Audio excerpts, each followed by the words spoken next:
ذبح کرتے وقت قربانی کرنے والوں کا نام لینا ضروری ہے. جب ہم قربانی کے جانور کو ذبح کرتے ہیں تو اس وقت ان افراد کا نام لینا ضروری ہے جن کے نام پہ قربانی کی جا رہی ہے. کس وقت وہ نام لیا جائے؟ ظہور شہزاد نہیں, نام لینا ضروری نہیں ہے.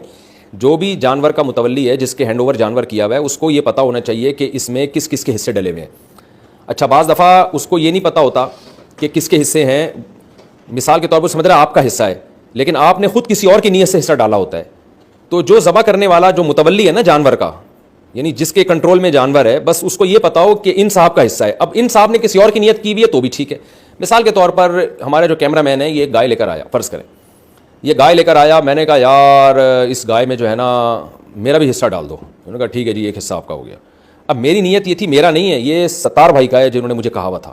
تو ان کو اس نیت کا پتہ ہونا ضروری نہیں ہے. یہ جانور ذبح کریں گے, بس ان کو یہ پتہ ہے کہ مفتی صاحب کا ایک حصہ سلیم کباڑیے کا, ایک حصہ وسیم گولے گنڈے والے کا, ایک حصہ فلانے کا, فلاں رکشے والے کا, ایک حصہ فلاں کا. بس ان کو اتنا ہے. اب فلاں نے نیتیں آگے کسی اور کی ہوئی ہیں تو بھی ٹھیک ہے, اور جس کی نیت کی ہوئی ہے اس کا بھی نہیں ہے, اس نے بھی کسی اور کی نیت کی ہوئی ہے تو بھی ٹھیک ہے. بس یہ ہے کہ جو اصل ہے اس کو پتہ ہونا چاہیے کہ میں نے اس کو وکیل بنایا ہے. اس کی بے خبری میں آپ اس کو بتائے بغیر آپ اس کے وکیل نہیں بن سکتے. تو بس اتنا کافی ہے. تو وہ اس لیے نام لے کے پڑھنا یہ ضروری نہیں ہے, لیکن کوئی پڑھ لے تو بھی غلط نہیں ہے تاکہ کنفیوژن ختم ہو جائے. تو وہ ذبح کرنے سے پہلے پڑھا جاتا ہے, لیکن اس میں جانور کو تکلیف ہوتی ہے. ادھر جانور لیٹا ہوا ہے, وہ بیچارہ کہہ رہا ہے کہ 10 دن تو انہوں نے مجھے اتنا پروٹوکول دیا, گلے میں ہاتھ ڈال رہے ہیں, آج میرے ساتھ کیا سلوک ہو رہا ہے. تو بھائی جلدی سے ذبح کر دیں اس کو. وہاں پھر ایک ایک کا تجوید کے پھر وہ پرچی گھم جاتی ہے, تلاش کر رہے ہیں ابے لے کر آ, پھر غلط پرچی آ گئی, یہ آ گئی.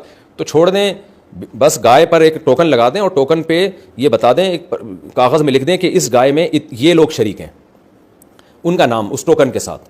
تو شروع میں بس یہ ٹوکن ہی کافی ہوگا, اور جن جن کا حصہ ان کو بتا دیں گائے نمبر یہ ہے یا یہ والی گائے ہے, اس میں آپ کا آپ کا آپ کا آپ کا آپ کا آپ کا آپ کا حصہ ہے, 7 حصے ہی ہیں بس, اور اس سے بند ہو گئے.